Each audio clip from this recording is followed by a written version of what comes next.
Hello and welcome to episode 165 of Just Keep Writing, a podcast for writers by writers to keep you writing. I'm Marshall. I'm Nick. I'm LP. I'm Sameem. And I'm Will. All right, so this week we are, I honestly, this is one of those times I come into an episode kind of blind. We've been kind of off mic talking about random stuff. We've had an idea for this episode for a while. And somehow, for some reason, we turned it over to LP to run it. So we'll see how this goes. I'm going to let LP tell us what is in store for the folks in this room virtually currently. Go, buddy. So we've been talking about this for a little bit because we have now more than two parents in this room. And obviously Will, the wig daddy. Wig poppy. So we just wanted to have a conversation about what it means to be a writer with probably a full-time job and totally the full-time job of being a parent. So I think this is interesting because I don't have anything to compare it to because I didn't know any of you before you had kids.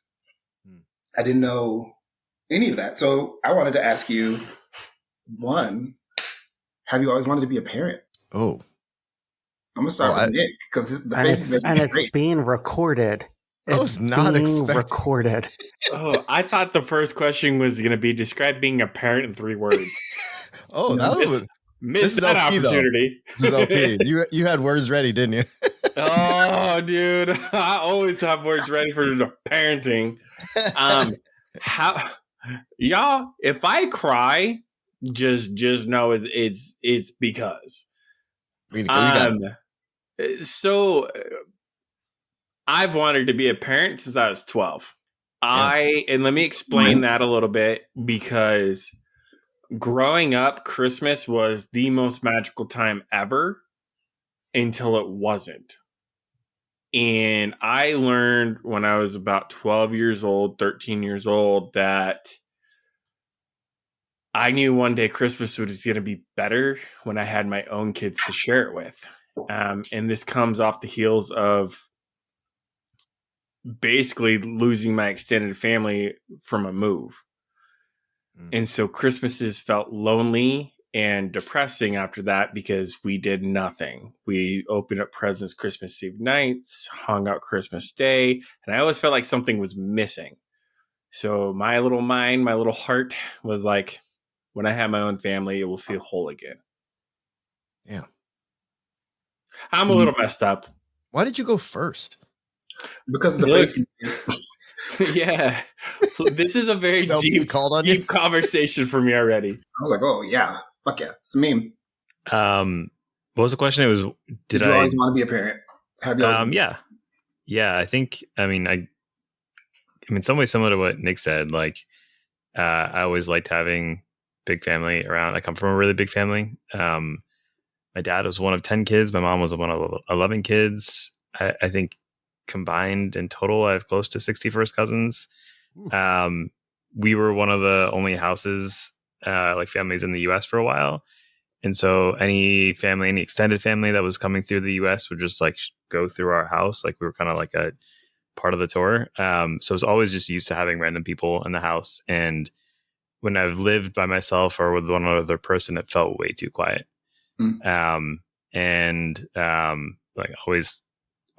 There's always people of all age ranges around as well.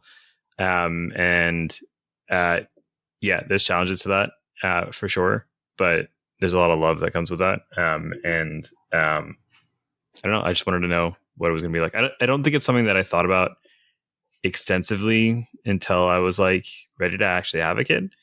But I think it's just either I grew up in I did grow up in a pretty traditional environment where it was an expectation. So I was like, yeah, of course I'm going to. But I also did genuinely love the idea of it. Marshall. I don't know how to answer this. Part of me, growing up, I'm kind of with these guys. Definitely with Sameem. I have a ton of cousins. My mom's from a family of 5. My dad, one of them's 6. I think my mom is 6. My dad is 5. Tons of uncles, cousins all the time. Christmases at my grandma's house with all the cousins running amok. So growing up with that, and I'm one of 3 kids, oldest of 3 kids. I don't know. I think I had it in my head for a long time, and I think this is just where I was with relationships. I had it in my head I didn't want to get married. So I think by telling myself that, I didn't think I wanted to have kids. And then I started that, well, long and the short of it, eventually I met my current wife. And then we didn't really know, we wanted to have kids. And so I think when I met her, I figured we were going to do that. And then, but I still remember the day we decided that we were actually in Disneyland, walking around together, the 2 of us, just a couple in Disneyland, as people do. And having a great time. I think it was our anniversary, and we were walking around and just seeing kids everywhere and wanting do that same thing that I grew up doing, going to Disneyland, sharing all these kind of things with our own kids. And so that kind of, I think in my back of my head, I always knew I was going to have kids. I think I just kind of fought against it a little bit, and I'm not still sure why I'm never going to get married. I really don't know. So it's hard to answer the question, but as soon as I met Kate, I was like, yep, that's going to happen one day. And we literally were like, we're going to start trying. We want to have it have the first kid at a certain time. And, we went with it with intent, So you talked about Kate, your current wife. What about your previous wife? My current wife, my previous wife, no. I had some serious relationships. I almost proposed to somebody before I was even 21. Like, I think that's why I decided at some point I was going to not be married, because I was really about to be married really too early for me. You know what I'm saying? So, and I know Kate's probably going to listen to this episode, so I got to kind of be careful a little bit with how I answer parenting questions. No, just because I don't, we've always been on the same page, and I think that's why our kids so far have turned out pretty darn awesome. Nice. I just think it's wild that you saw kids going nuts at Disney World and were like, yeah, I want one of those. No, it was Disneyland. It was Disneyland, to be fair. And we were walking around, That's and like worse, literally, right? it was worse, but like I'm so used to the place that like I thought, like we literally had that moment. We were walking around, and it wasn't kids going nuts. It was like parents like showing their kids these rides that they love, and like the food they love, and the attractions and the shows and stuff like that. And it's like, this would be really fun if we had kids of our own, right? I'm just messing around. That was actually a very sweet story. No, I know. And Kate, it's funny because Kate's from a family of 4. She's got 3 siblings, and it's like, it's kind of, she wanted to trust me. If it was up to her, we'd have 2 extra kids, and that's too much for me. I had to stop it too. So don't want to be outnumbered. No, I can't do all that. Well, let's talk about, like, at some point you realized you wanted to have kids, but where did that come from? Right? Like, meaning, did you feel like it was something that you had to do, that you were expected to do? Or did you at the time realize that I'm going to be cultivating someone's soul for a certain period of time? I'm going to frame them for everything that they're going to grow up and become. And it will always be like all of us think back to our childhood about like happy things and wonderful things. But did you realize the gravity of it, of what you were doing when you decided to actually have kids? I appreciate that, like, Will's coming at this from like this very philosophical point, as if like part of the joy of this wasn't the idea that we'd be able to safely shoot up the club. Marshall, go ahead.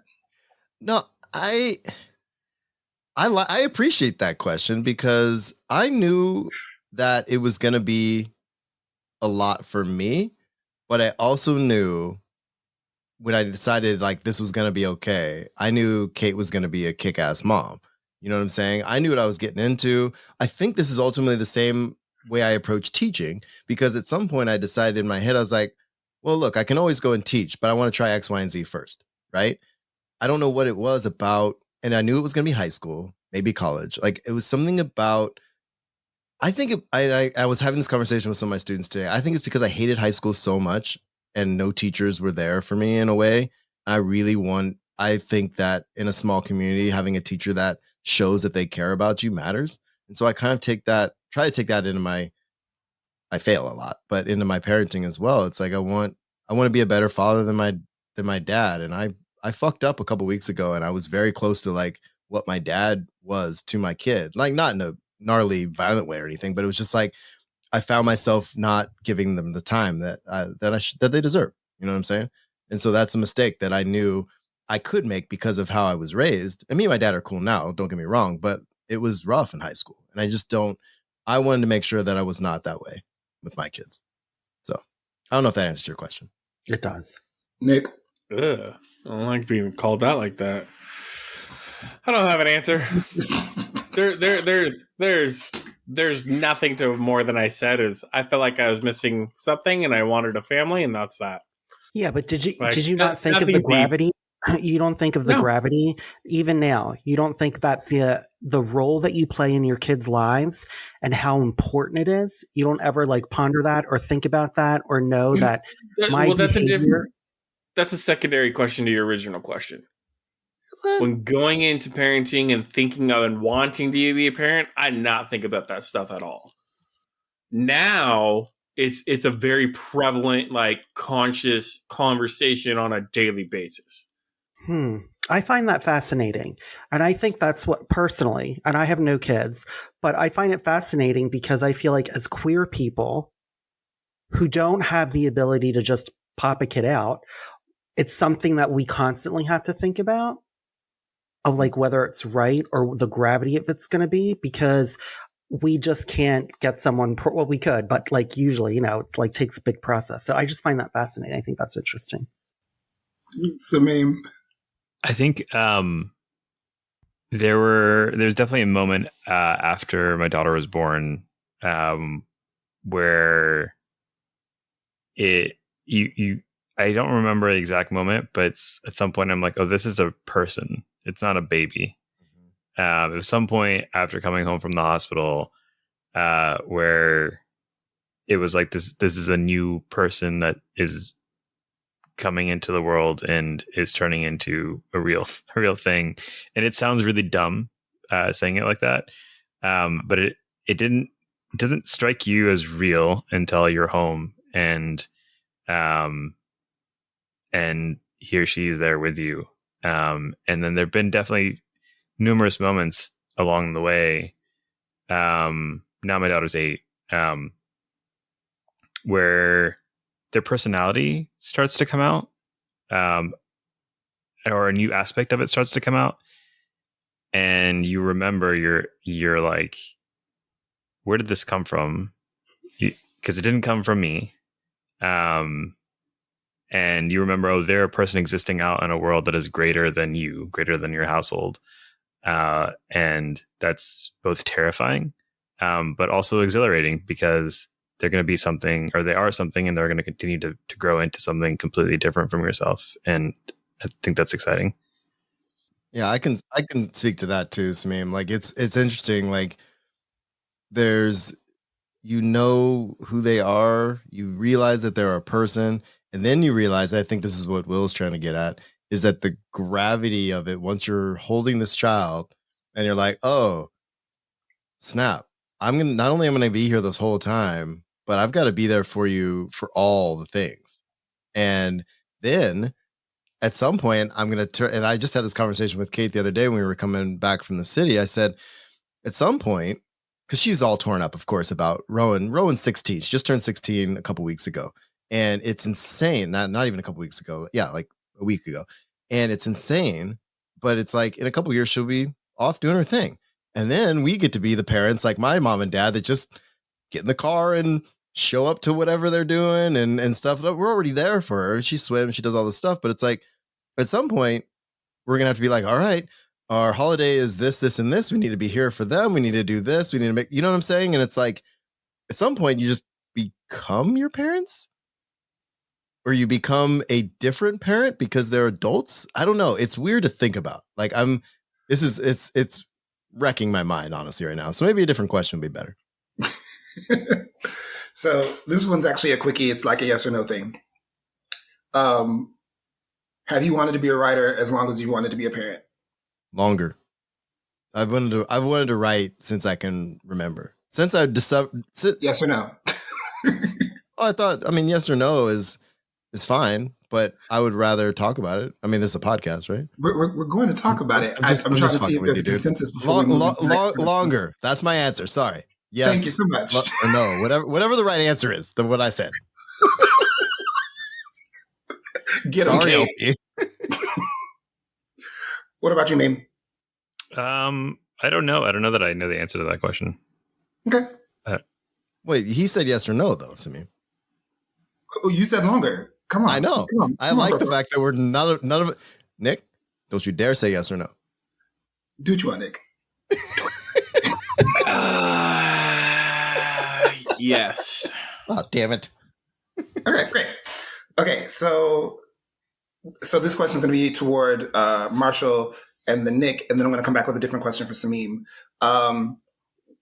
You knew you wanted to be a writer before you became a parent.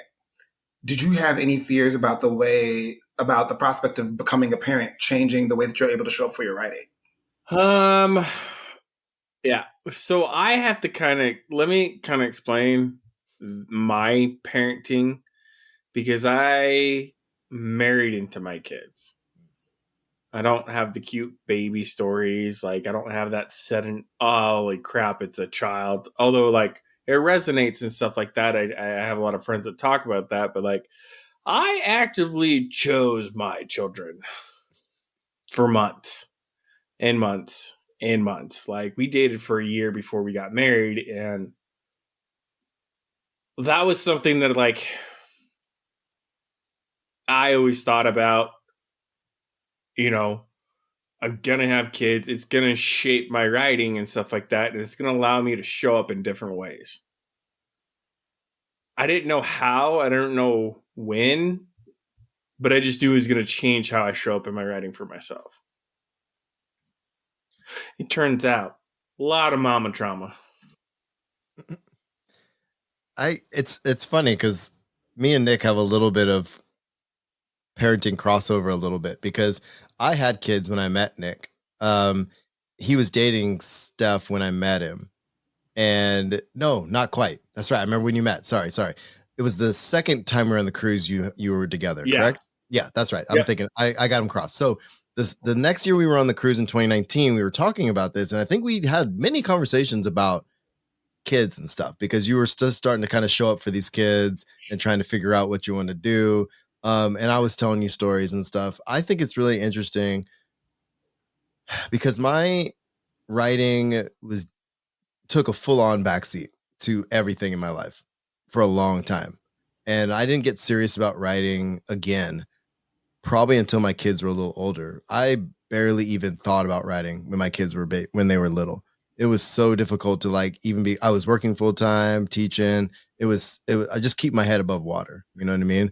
So with the intent of having kids, I knew it was going to be, I'd have to put things aside.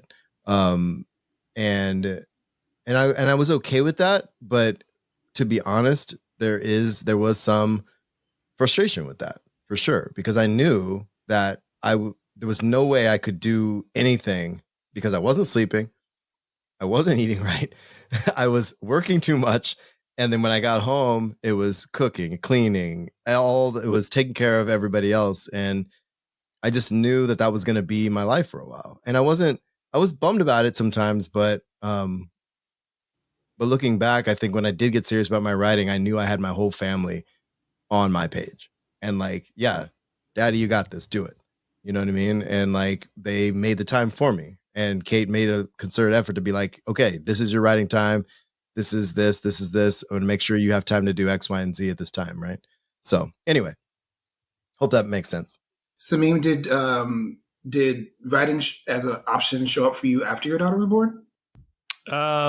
No, I think it's always sort of been there.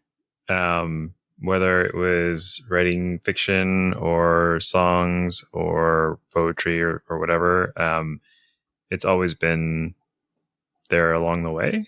I don't know when I decided I wanted to identify as a writer in any way, but it's always been along, and that's why I can't parse out what came first, because I think it's both have been around for probably my entire life, or at least until I learned that I could have kids and that I could write.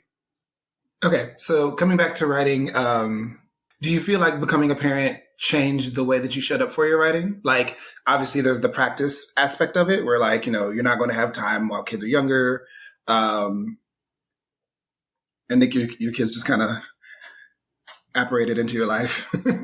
um, do you feel like, because it sounds a little like Marshall, once he got a chance to write, was able to show up for his writing in a way that he hadn't really considered beforehand? Do y'all feel that way as well? I feel like there's a different kind of urgency that kicked in, and I don't know if it was because of parenting. I think it was also just being, midlife crisis range, and realizing writing was always like this thing that I'm going to do it when I'm a grown up, when I'm older, and then realizing, oh crap, I'm there and I haven't done it, and that you have to make it happen. And so I think there's probably some things that I was forced to learn, forced to grow up in ways when I became a parent, that did teach me how to just take the initiative and take care of the things that needed to get done in order to become a writer. And I think because your time is more constrained, because your energy is more constrained, I did my best to try to plan when I could actually write and take it more seriously in a way that I don't know if I would have prior to having a kid. So in some ways, like the time pressure helped. I'll add something to that too, because I like what you said, Sameem. I think, and I don't know if I articulate this very well. I was writing, thinking about writing, wanting to be a writer, consuming stories, but like I was struggling to like find time for anything. I was working way too many jobs, and then I had kids, and then so like I'm like, all right, so what do I do about this? I like what you said, Sameem, about having a sense of urgency. I think that's why I ended up going back to grad school, because I'm like, I'm getting older. My kids are getting older. And I'm like you, I was like, oh, at some point I'm going to do this writing thing. Right. And I'm like, shit, I'm turning 40. What am I doing? You know what I mean? I'm going to be 46 next month. I'm like, what am I doing? Like, I've got to figure this out at some point or I'm never going to do it. And so I think the sense of urgency is kind of hitting me a little bit more now later in my parenting, as my kids are getting older. Because the time is there. Am I using it? And am I using it in the right way? Right. Yeah, I don't know. I like what you said, Sameem. Daddy Brent? Yes and no. So a year into our marriage, I started grad school, and by way of homework, I was forced to create space for my writing. I think to best appropriately answer that question is I think it's easier to find ways to show up for my writing than it is for my kids. Just because writing's right there and it's available whenever I want. I can do it at work on my lunches. I can do it when the kids go to sleep and stuff like that. So finding the time to write and stuff like that was never an issue. For my end of things, especially as like we spent the first 3 years just getting used to each other. So I think in the intentionality, I had to be more intentional with time with my kids in my situation than I did with my writing. Because in the statement, happy wife, happy life, like it's totally true. Like if your spouses are happy and you're taking care of each other, you're taking care of the family, it's easier to do the other stuff. And so for me, when we're getting used to each other, like me and my wife, for a little while, they're like, every night we come home, say hi, eat dinner, we'd both be off doing our own things. The kids be off doing their own things. And it was just that part, I'm the opposite. I struggled the opposite. It was easy to go into old routines that I had before we were married. It was getting out of those routines to be more intentional with each other. And you're just sitting down and be like, we're all watching a movie tonight. Put everything away. We don't care what you want to do. Like, we have to do this. Every Thursday night, Wednesday night, it's date night with my wife, whether we sit on the couch and cuddle and watch a movie or we go out and eat dinner and get a few drinks, or go to a bookstore. It's the intentionality behind that, and we do that with our kids too. And so when it's like, hey, I need space for writing, there's no issue because we make space for the kids individually as well. Did that answer your question, sir? Yeah, I'm just trying not to say something snarky. Say it. Well, Do you also schedule sex? Sameem might have something to add to that. I might have something to add to that too. Go ahead. I do. What did he Go ahead, say? Sameem. well, I think the point you made, Nick, about intentionality is really really important. And I think, like you said, you came into parenting in a different way than Marshall and I did, and like the intentions had to be different there. And I think like that's something I have to renew and be reminded of for myself, to like, especially as you don't realize when your kid enters into like a new phase of their life, it just sort of happens. And then you realize like, oh, we haven't done that thing that we used to play all the time for like 3 months now. And that thing is just gone and you haven't replaced it with anything. Yep. I've gone through, my kids they're 10, 11, and 12. And so that cycle is so fast all of a sudden. Like 6 months ago, what my daughter was into 6 months ago, she's not now. It's not cool anymore. It's not preppy enough. Yeah. Like, oh, we don't do this anymore. Got it. Okay. Sorry, didn't know. Yeah. There's another thought, and this might be, I don't know if I have this thoughtfully formed yet, so bear with me for a second. But there's also like an intentionality around the writing work that I want to do. And I think there's, and you guys might feel this too, but taking out the time for it sometimes causes guilt that like, oh, I should be doing something with my kid. And what I've realized through experience, and when I mention the experience in therapy, my therapist is like, yeah, I've been trying to tell you this, dumbass. That they don't say that, but that's the vibe. For example, a couple of years ago, Cherie Renee Thomas was at like the library, like 5 minutes from my house, on like a Thursday night, and I asked my mom if she could watch my daughter, and I went for like an hour. And on the drive back, my daughter called me, and she was sort of like waiting for me for bedtime, and I played this like silly game with her where I like kept accidentally ending up on the wrong planet on my way home. And I could have easily just been short and tired and snappy. And I was exhausted, but doing that thing for myself related to like my passion refilled my cup, and was like, I was able to do more than for my daughter.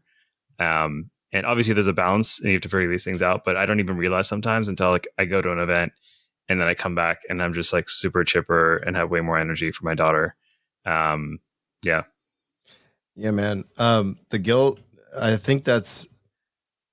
honestly think that's why I finally started going to my writing with more intentionality around it, because honestly, like, I went to the Writing Seuss's cruise. That was a big stretch. That was my wife's gift, because I was like, she's like, you need to get back to this. You've been kicking ass. You've been doing all this stuff. The kids, I can handle the kids, do this thing. She gifted it to me for Christmas. I've told that story before. But what I love is that, well, what was a struggle was when I did get away, and I was already going away for Comic-Con for a week, and then I was doing this Writing Seuss thing. I felt like I was gone a lot. And that guilt made it actually difficult to do the thing I was leaving to do. You know what I'm saying? Because I'm like trying to check in with my wife. I'm trying to call and talk to FaceTime the kids while I'm on the boat and stuff like that. And it's like, well, they're going to be okay. Right?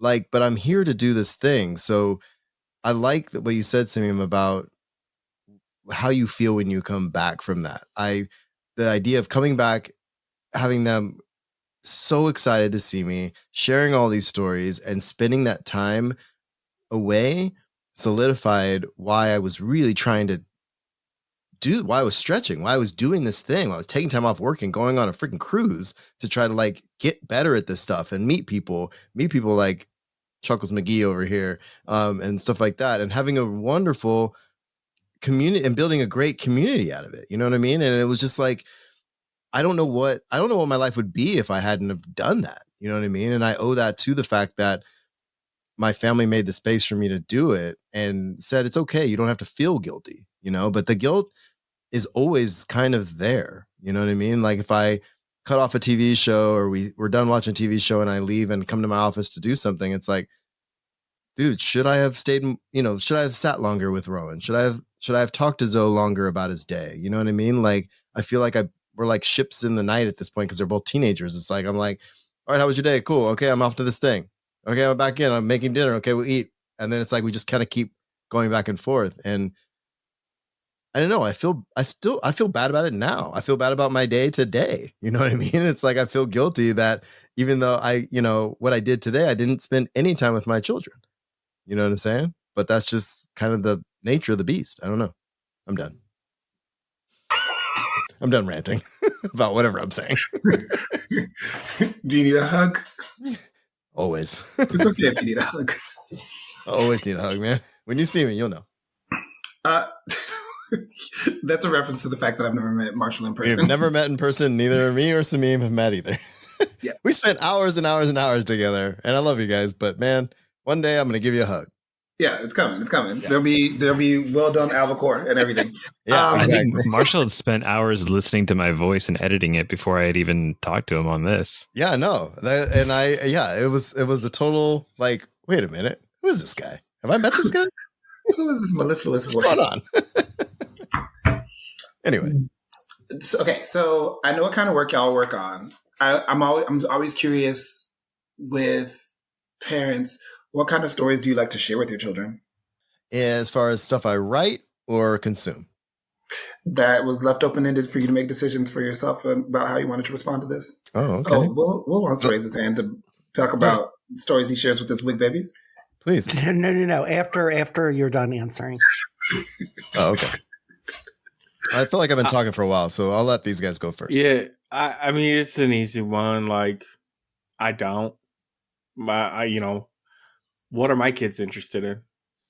And that's kind of what I try to focus on when it comes to reading. Because my daughter is very strong-willed, and she really doesn't care for my opinion on what's cool or not. She will find out what she likes on her own.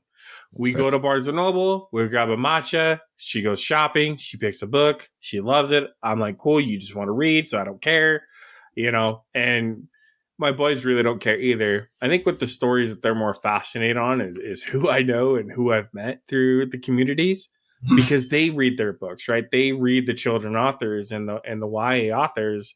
And we had the pleasure of having Maurice at our house. Maurice brought us, and my daughter saw his books in our library one day. It was like, I love these. They're mine. Took them to her room, and she just loves the covers. She pretends to read them, like, and Unfadable. Like, we would sit there and I'd read 2 pages and she'd fall asleep. She's like, oh, it's so good. I was like, we haven't gotten through chapter 1, kid. Like, but she loves it.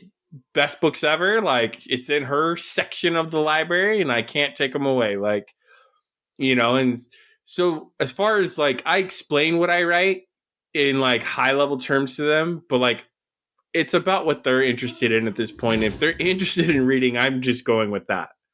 Yeah, in terms of sharing about my own writing, my daughter has asked a few times, and especially when I was working on the novel, and asked what it was about and the characters. And what it taught me was that I have no idea how to explain my story.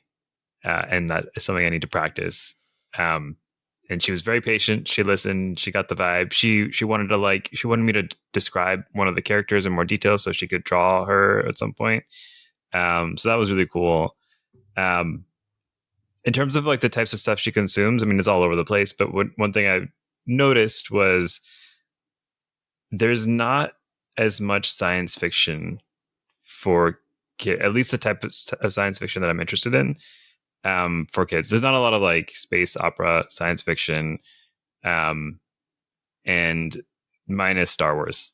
No shade, but so whenever I do discover anything that's like that, or stuff that's like things that aren't part of franchises in general and that are spacey or robot-y, it's exciting. Dan Wells had a series of like a intergenerational. Yeah, and that was great. Zero G. My kids loved it. It was they so would much listen fun. to the audiobook at night to go to bed. And I've loved other stuff that we've done, like audiobooks and physical books together. I mean, growing when she was like the first 4 or 5 years of her life, I would read to her every night before bedtime, and it was all sorts of stuff. But with audiobooks, it was first time we did audiobooks was How to Train Your Dragon, that whole series. Then we did like the Percy Jackson stuff, and then we did a bunch of the Rick Riordan stuff, which is all great. But it wasn't until we got to like the Dan Wells series that it was finally like a space opera for kids that we could like both enjoy. So I don't know. It's not a great answer to that. It's just all over the place. I don't know. I think I'm somewhere between the two of you. My kids, they have their things that they love, but when, I think that's a little bit of the difference between like going back to my Disney story. Like I raised them and showed them the things that we really enjoyed. Things like, Disney cartoons and Star Wars and things like that. Right. So we were watching these things together, and I came to realize at some point that they are going to be pretty over it pretty soon. Like they were really into, and I hate to even say this, because my wife was, and her family, they were really into Harry Potter. They were really into the Percy Jackson stuff. Stuff I'd never even read. I never read any of that stuff. But they were really into it. My wife read it. They shared that. And then I realized that as I'm like, oh, there's a new Star Wars show, and they got less and less excited about it. And then eventually I just stopped pushing it. And so together we don't watch stuff like that really anymore. But they've fallen in love. Like Rowan's always loved Pokemon, but they both love anime to a level of like, I can't keep up anymore. Like the shows they're watching, they'll describe them to me. I love it. I like, I used to watch anime way back in the day, but they're all about it. And I love that they love what they love. You know what I mean? My daughter's really into music, really into swimming. Sometimes there's anime that has those things. I don't know. It's something that they really like. And so the stories I used to share with them, we still love those stories, because when we go to Disney, my daughter really loves Stitch, and it's one of those things. It's like those things will always be with us, but they're well onto their own stuff. You know what I mean? I'm not going to tell them what to love and what to write. And my daughter's in my creative writing class right now, and she writes what she wants to write. And I'm not going to influence if she doesn't write. We like sci-fi and fantasy and stuff, but they're really more into their own thing. And so at this point, I'm not really sharing new stuff with them. As far as my writing goes, they love the fact that I wrote a book. I handed them the book and they said they might read it. I've showed them a couple stories. But really, like, I tell them about the stories. They don't realize how much of a role they play in my novel that I wrote. And one day they'll read it and be like, oh, snap, that's literally me on the page. You know what I mean? And they'll come to it in their own time, but I'm not going to force it on them. You know what I mean? I don't know. I think it's interesting. That was a good question. I might have more thoughts later, but I'm done now. Wildy? I have 3 questions. But only 3? Yeah. You might need to put them in the chat. People forget. But the first. Yes. Oh, yes. Okay. But the first is, I think, LP talked about like, what do you kind of like help your kids find what they want to read? So I think it's really important whenever you teach kids or you're with kids, because like I'm a great, wonderful gunkle. So I always think about, what do you think your kids teach you, especially about when it comes to writing? Because I think whenever I'm around kids and, they find out I'm a writer or whatever, they start telling me stories, or I'm getting into stuff that I never thought I'd be into because of them. Speaking of, Arcane came about because Zoe stumbled upon it, fell in love with it, watched it, told Rowan about it. She was like, whatever. And then I watched it because you wanted us to do it. I'm like, oh shit, this is the shit. And so then I got everybody to watch it. And then Rowan, I think, is secretly more obsessed with it than any of us, which she won't admit it. But I just think it's funny how you kind of pass stories to each other, right? And how into what resonates with someone more. I think it's fascinating. I don't know. It's pretty funny. Yeah. Can Nick, you put the Sameem? question in the chat? Well, I mean, or I I can just think- repeat it. Yeah, please. Go for Yeah, it. it's just that what do your kids teach you? Because here we're saying about the role that you're having with them in developing their story taste, but what role do your kids have in also helping you learn and helping you develop your creative taste? I think going back to something I said earlier about trying to explain my novel to my daughter and realizing I had no idea how to explain it. That wasn't her failing, that was mine. And I think that's sort of like my new litmus test is like, if I can't explain a story to my daughter, it probably doesn't make sense yet, or I don't understand it well enough. I think I saw Carlos Hernandez on a panel once. He wrote the Sal and Gabby series. Yeah, so good. And I think he said something along the lines of, if you want to write middle grade, don't think you're going to go into it writing dumbed down stories, because those kids will chew you up. They know when they're being talked down to. And so it sort of like reminded me that like no concept is actually that too sophisticated to explain to a kid. I'm going to go a little bit darker on this one. That's fine. Go ahead. So, not to get too deep in the well here, my wife's first marriage was horrific. And what I've learned from my kids is the impact one little event can have on them. And I think when it comes to my writing, it's easier to pull emotion out, and it's easier for me to get readers to feel what I want to feel now because of my kids. Like when your child is telling you about how they were raised by their biological father and them expressing what they remember, and it's a casual conversation. You're like, oh, okay, give them space. And then they start crying and saying they don't want that to ever happen again, and making me promise I'll never do that myself. Like the words that are used is really like what just was gut wrenching for me to learn. And being able to take from those experiences and know it doesn't take a lot sometimes to pull those emotions out. It doesn't take a lot of negativity to have a lasting impact on characters.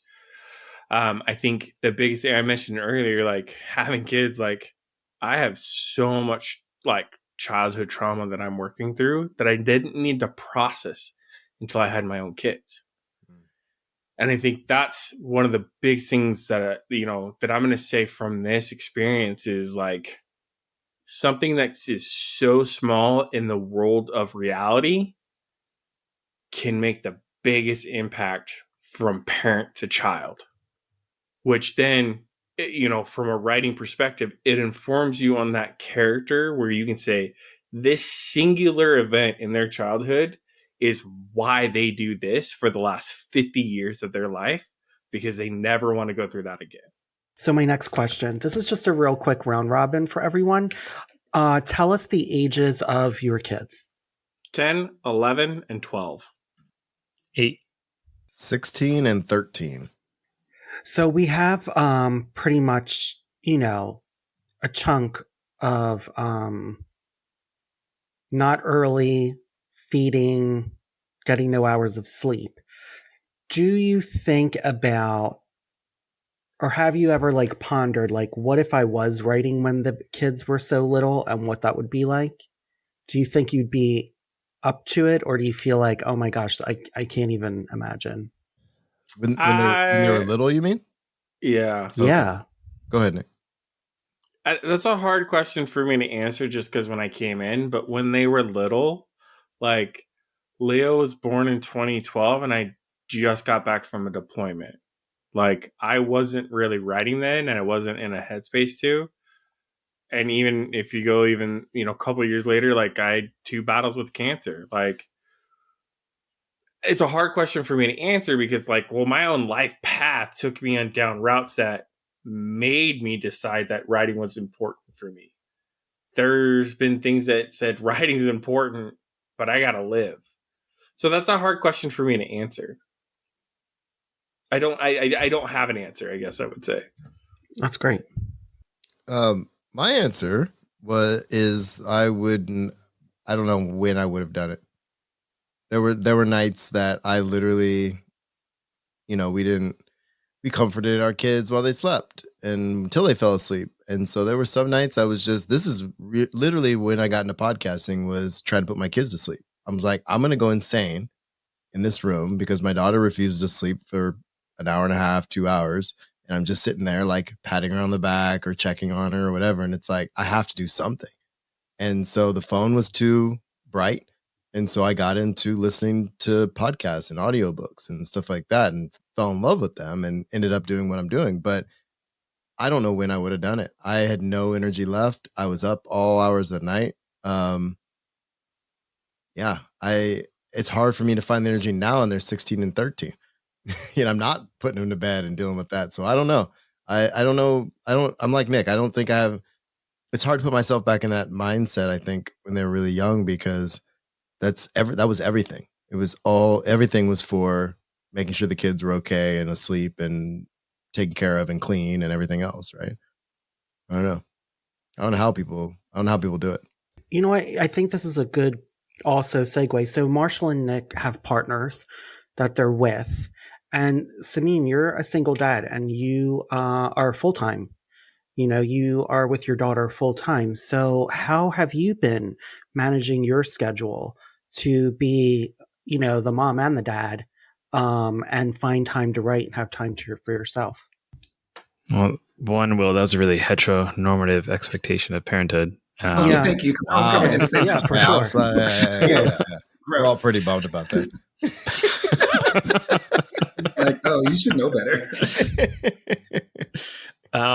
Well, I mean, I can back up a little bit. I started taking myself seriously and trying to figure out what do I do if I want to write, back in 2018 when my daughter was not even 2 yet. So she was really little. I was still married at the time. But I went back into therapy early in 2018 because I wasn't sleeping, and it wasn't because of my daughter. I was just not going to sleep. My brain was not letting me go to sleep. And what I realized through therapy was it was tantruming because it had done all the day job stuff. It had done all the parenting. It had done all the housework stuff. And every part of me was exhausted except for the part of me that wanted to be creative and expressive. And it would just be kicking and screaming all night. And I didn't have the energy to do anything with that, but it was keeping me awake. And through that sort of therapy, I was able to figure out what was wrong and then next what I needed to do about that. And that's probably one of the reasons why I started to push back and make space for myself and negotiate that with my ex. And one of the things she decided to do that summer to attempt to remedy the space that I needed was she had to go to Pakistan for research, and she took my daughter with her, and was like, here, you have a break. This is what I want to do for you. And that was great. It did help. It was slow, but that's when I finally found a writing group. It helped that I was in Berkeley and Oakland, and it wasn't actually that hard to find a speculative fiction writing group focused on writers of color. So I was really blessed to be there for that time period. And then it just sort of blossomed from there. And I figured out how I needed to parallelize it, how to let myself go at the pace I needed to go. Like, it took me a year to write my first short story. But that was frustrating and demoralizing sometimes, but I had to let myself go through the process. Did I answer your question? I don't know if I did. Yeah, you did. Go ahead, LP. You can finish.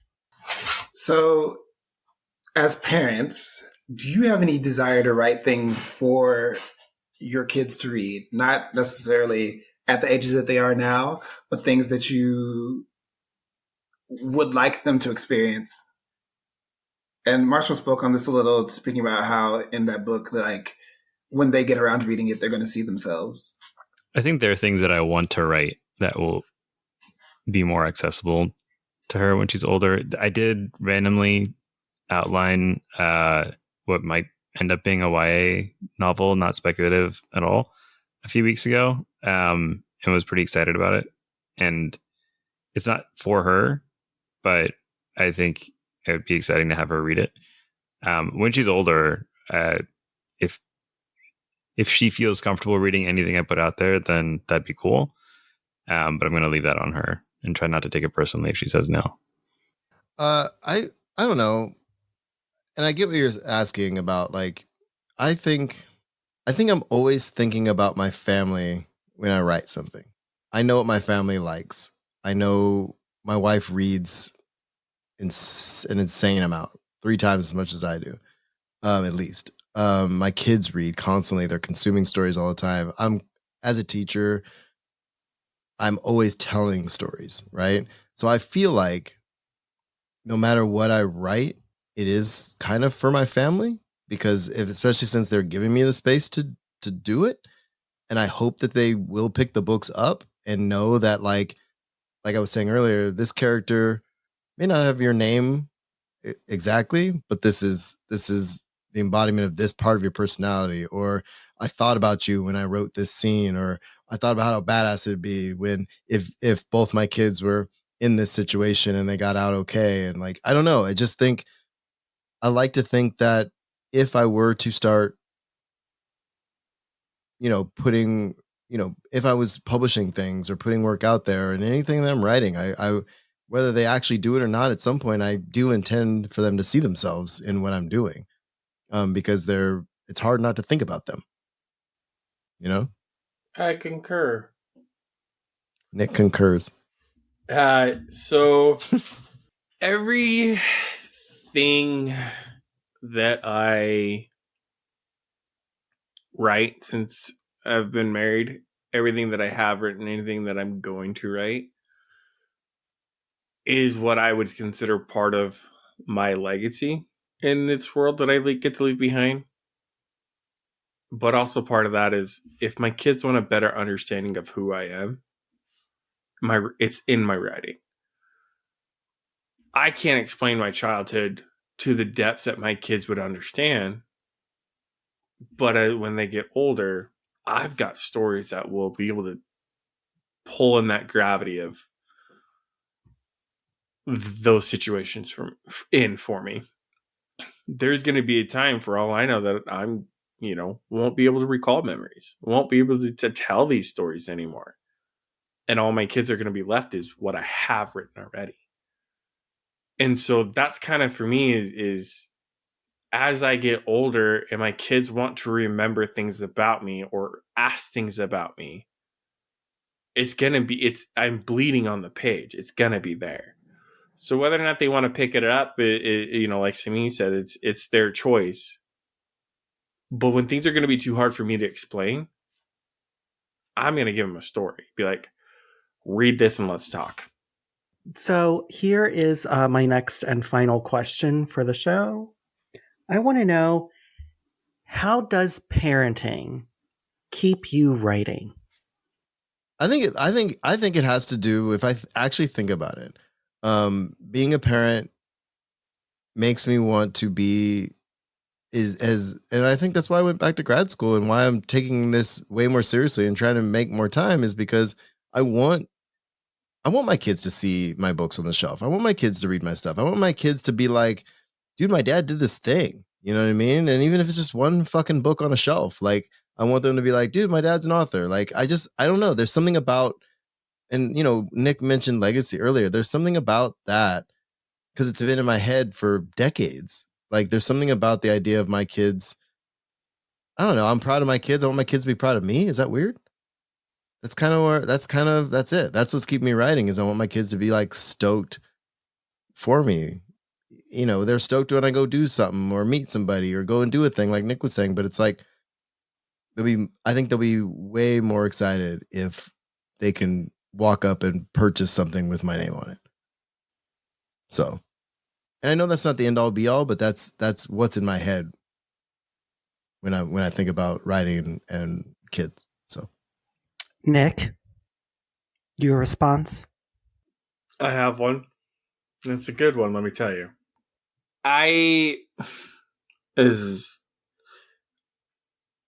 My story in my children's story has such a unique beginning that it needs to be shared and it needs to be told. And I think for me, like kind of what Marshall's saying, like I want my kids to remember me as the good things. I don't want them to remember me as the dad that just worked 60 hours a week. Yeah. I don't want them to remember me as dad was grumpy because work was shitty. You know, I want them to have tangible things for them to remember me by. But like, you know, it's kind of weird. Like everything I'm doing is for my kids at the end of the day. Everything I'm trying to accomplish is to turn around and give them a better life. Whether I get accolades or not, or I'm successful or not, like if I can say this made my kids have a better life, I'm in. I'm going to do it. So, yes, the question, how does parenting keep me writing? I mean, because my kids' stories need to be told. My kids one day will be looking through books and wanting to see themselves, wanting to hear more about their own stories from other people's perspectives. Sameem? I mean, a little bit similar, but I think my daughter has been through a lot, and probably has things that have happened that she won't process until she's a bit older. And I'm really lucky. Will, I don't think I fully answered your last question when I talked about how I do this on a day-to-day basis, but one of the reasons why I moved back to Maryland was I have a family community here. I moved here to help out my parents, but they also help me out. I have cousins and siblings nearby, and that's enabled me to like once or twice a week be able to take some time out when I normally would be parenting to go work on something writing. Like this semester, I'm taking a class Tuesday evenings, and my mom is helping out on Tuesdays to make sure I can go and do that. And my daughter knows where I am, and her seeing me taking the time out to do that is really important, because I think one day she will understand. She might already understand this, but she'll understand that this creative expression, whether it's writing, whether it's like another form of art, whatever it is, whether it's a career or hobby, doesn't really matter, but that it's something I'm taking the time out for and taking seriously to take care of myself. And I want her to see that. And I want her to find her own way to replicate that, whether it's writing or something else in the future. And I don't know, it's something I can tell her, hey, this is really important. And she'll be like, yeah, whatever, give me my iPad. But I'm hoping one day the pieces will fit. And it's sort of hard to fit until you get to the right phase of life. And that the example will be clear. And this has been Just Keep Writing, a podcast for writers, by writers, to keep you writing. You can find us at justkeepwriting.org. Follow us on Facebook, Twitter, Instagram, and YouTube. Feel free to reach out to any of us on our social medias, and please jump in our Just Keep Writing Discord channel. Links to all of that is in the show notes. Lastly, please support our show by going to patreon.com/justkeepwriting. We offer daily writing prompts, early access to podcast episodes, and much more. Thanks for listening, and just keep writing.